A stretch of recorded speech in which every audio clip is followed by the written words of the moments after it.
Oi pessoal, tudo bem? Meu nome é Tércia e aqui nesse canal nós fazemos reflexões sobre vida e consumo.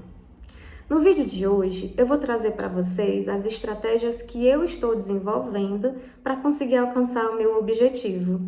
Eu não conseguiria vir fazer esse vídeo sem ter gravado o vídeo anterior, onde eu fiz um desabafo, eu tive uma catarse aqui das coisas que eu experienciei no mês de fevereiro e especialmente nos primeiros dias de março. Mas eu acho que tudo é aprendizado e sim, eu aprendi muita coisa no mês de fevereiro e especialmente no início de março. E pensando no meu objetivo, né, que é a curto prazo, zerar a fatura do cartão e a longo prazo, ter um 2026 sem compras ou com compras mais conscientes, a primeira coisa que eu fiz foi preparar o ambiente. E esse ambiente que eu falo é especificamente o ambiente virtual. Aqui em casa, no meu ambiente físico, o meu marido ele é muito consciente no que diz respeito a consumo. Já o meu ambiente virtual, ele não me favorecia muito. Eu seguia muitas lojas, eu tinha muitos aplicativos de lojas no meu celular e as minhas redes sociais eram a todo momento bombardeadas por ofertas. Isso se dava porque o meu algoritmo ele estava condicionado a me mostrar isso, afinal de contas era o que eu consumia nas redes sociais. Então a primeira coisa que eu fiz foi parar de seguir lojas. Deixei de seguir lojas, apaguei aplicativos de lojas, então Shein, Magalu, Americanas, enfim, aplicativos de lojas. E aí, quando a gente tira esses aplicativos, automaticamente a gente para também de ficar rolando ali no celular o feed e entrando naqueles sites e reforçando ainda mais o algoritmo, né, de que é aquilo que nós consumimos. Então eu parei de seguir e claro que os anúncios continuam, mas diminuíram significativamente. Eu também diminui muito o meu tempo nas redes sociais. Eu ainda estou precisando reduzir mais, mas graças a Deus é algo que eu venho conseguindo fazer e isso faz muita diferença. Porque é inevitável, é inconsciente. Quando a gente consome muita rede social e especificamente conteúdos que estimulam o consumo excessivo, a gente fica numa guerra interna o tempo inteiro, né? É muita dopamina sendo liberada com aquela vontade, aquele desejo, a gente se imaginar com aquele produto novo, com aquela roupa nova, do quão bonito, quão lindo, quão arrumado nós vamos ficar. No entanto, depois que a gente compra, o vazio continua e a gente tem vontade de comprar outra coisa. Então, a primeira coisa que eu fiz foi isso, preparar o ambiente, deixar de seguir lojas, apaguei aplicativos, deixei de seguir também blogueiras que estimulam o consumo excessivo. A gente tem que entender que a nossa vida é uma vida diferente da realidade que elas têm, né? Então aquele é o trabalho delas, elas vivem daquilo, elas recebem dinheiro pelas coisas que elas vão conseguir vender, pelas parcerias, e nós não, nós somos meros mortais, a gente tem contas a pagar, a gente precisa viver a nossa vida ali de CLT, e se a gente ficar consumindo de forma desenfreada, sendo influenciado por essas pessoas que estão fazendo o trabalho delas, a gente vai se afundar.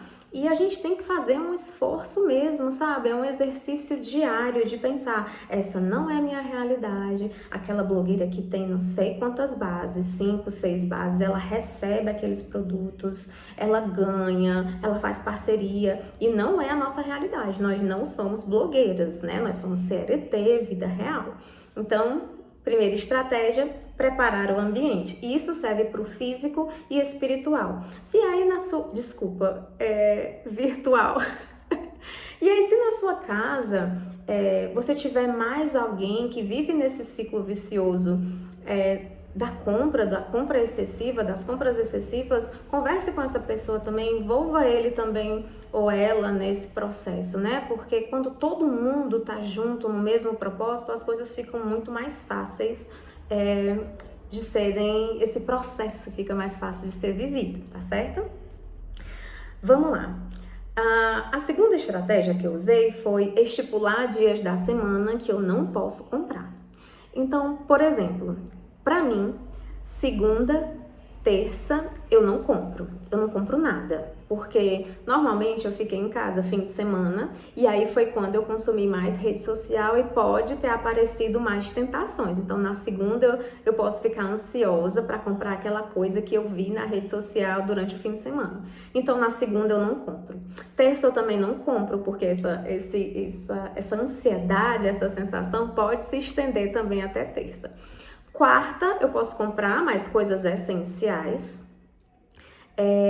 Quinta, tudo bem, também tá liberado, coisas essenciais. E na sexta, não comprar. Por quê? Porque eu posso ficar pensando em algo que eu vou fazer fim de semana que possa estimular a minha vontade de comprar. Então, um passeio, uma festa, um encontro com as amigas. Então, esses dias eu não compro. Faça essa experiência também, estipule dias da semana que você não pode comprar e é bom adequar esses dias de acordo com a realidade de cada um, né? Então, por exemplo, se você é uma pessoa que nos fins de semana não consome tanta rede social, você não precisa deixar para segunda-feira ser um daqueles dias. Talvez você prefira deixar a segunda para você repor coisas que você comeu, que você usou, que acabaram no fim de semana. Mas para mim, por exemplo, funciona muito a segunda-feira sem compras. Segunda, terça e sexta, tá? A terceira coisa é deixar o produto esperar por mim. Porque quando eu deixo o produto esperar por mim, quando eu não cedo aquela compra por impulso, eu tenho tempo de pensar se eu realmente quero comprar aquele produto, se eu realmente preciso fazer aquela compra, né? E normalmente, num período curto ali atrás, eu não esperaria. Eu pensaria, eu mereço, é só um produto, é só uma blusa, é só um óculos. E hoje não. Hoje eu deixo o produto esperar por mim. Nada é tão urgente assim que não posso esperar a ponto da gente pensar se a gente quer realmente aquele produto ou não. E na grande maioria das vezes eu tenho chegado à conclusão de que não, eu não preciso. Então, deixar o produto esperar por mim tem sido uma estratégia muito boa. A quarta estratégia que eu estou utilizando é desapegar daquilo que eu não uso. Por quê? Porque quando eu tenho aquele excesso dentro do meu guarda-roupa, dentro do meu armário, aquilo impede de eu ver o que eu realmente tenho e o que eu realmente uso. A grande maioria daquelas coisas já nem me representam mais, já nem me deixam tão à vontade quando eu uso. E muitas vezes a maioria dessas coisas já nem são usadas e a gente continua se apegando àquilo ali, né? Isso faz com que a gente gaste energia, porque quando a gente vai pegar uma roupa para usar, a gente vê o guarda-roupa cheio, mas a gente tem sempre a sensação de que não tem nada, porque as peças não combinam entre si. Então, retirar o excesso, retirar aquilo que já não te representa mais, que já não condiz mais com a pessoa que você é hoje, o que você quer ser, quer se tornar, né? Então, reduzir os excessos vai fazer com que você veja o que realmente ainda cabe na sua vida, ainda cabe no seu estilo de vida, e aí você vai se sentir com certeza bem mais leve depois que você desapegar, desculpa, depois que você desapegar e diminuir aquele excesso de coisa no seu armário. Essa também é uma oportunidade da gente pensar como a gente quer se posicionar no mundo, né? A forma como eu quero me apresentar. Será que aquela roupa que tá lá no armário, guardada, em excesso, será que aquilo ali ainda faz sentido para mim? Ainda me representa? É com aquela roupa, é daquele estilo que eu quero me apresentar? Com aquele estilo que eu quero me apresentar no mundo, né? Então é uma oportunidade.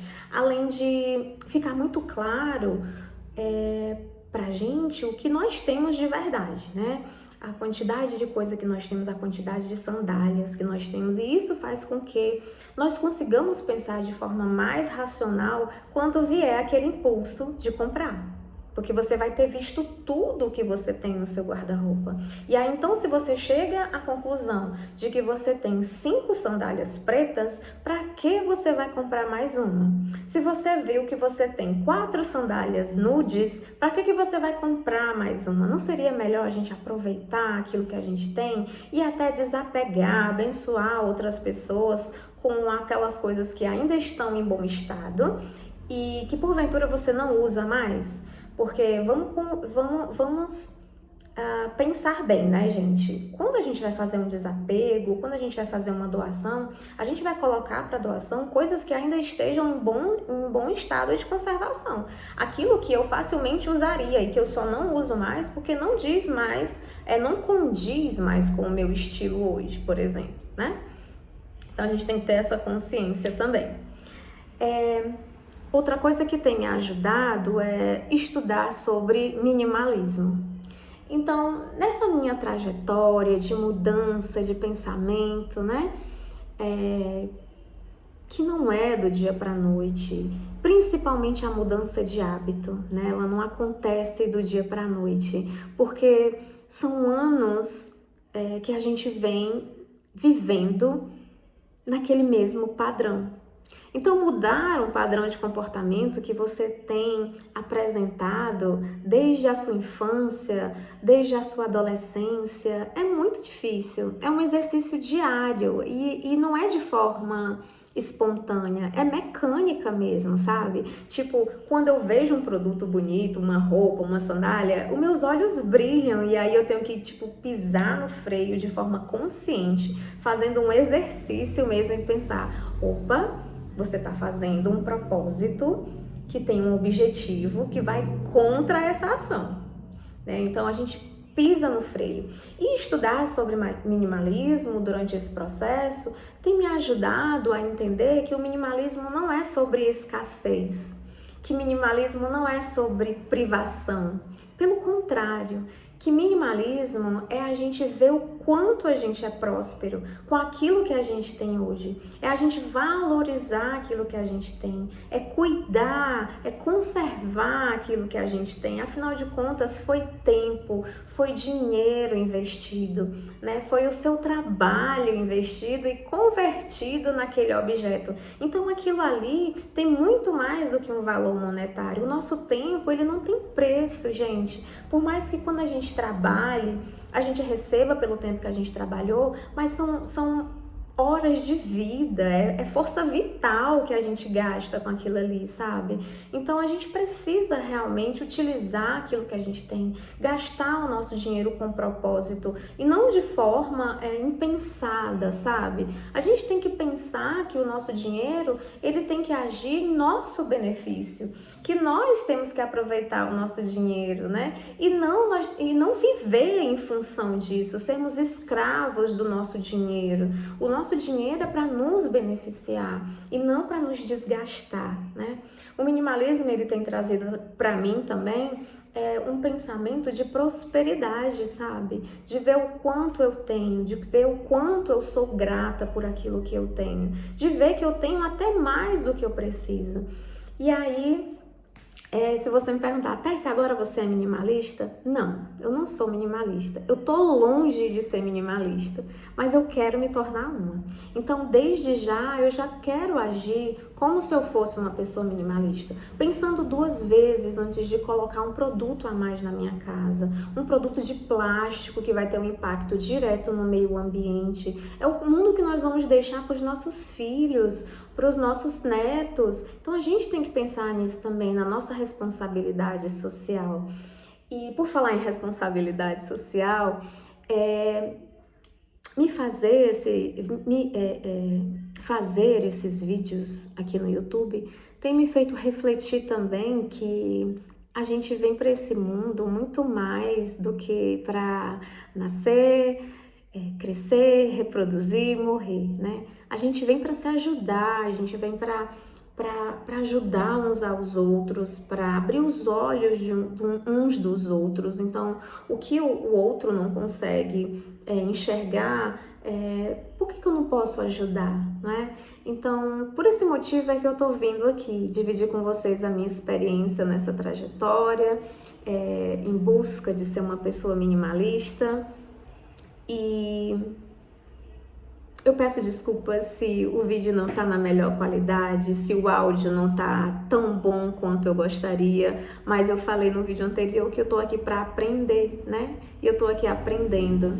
E eu pensei muitas vezes em não fazer esses vídeos porque eu fiquei pensando, talvez ninguém assista, talvez ninguém goste da qualidade, mas eu quero ter outros resultados. E pra gente ter resultados diferentes, a gente tem que fazer coisas diferentes.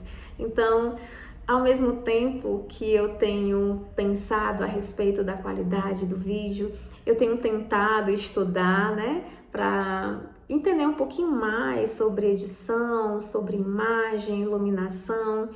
E eu tenho certeza que ao longo do tempo as coisas vão melhorando. Então, se você está aqui comigo, mesmo sendo esses vídeos bem simples, caseiros, mas se você gosta desse tipo de reflexão, continua aqui comigo, dá um like, dá um joinha, se inscreve no canal e vamos juntos nessa trajetória de autoconhecimento, de crescimento pessoal.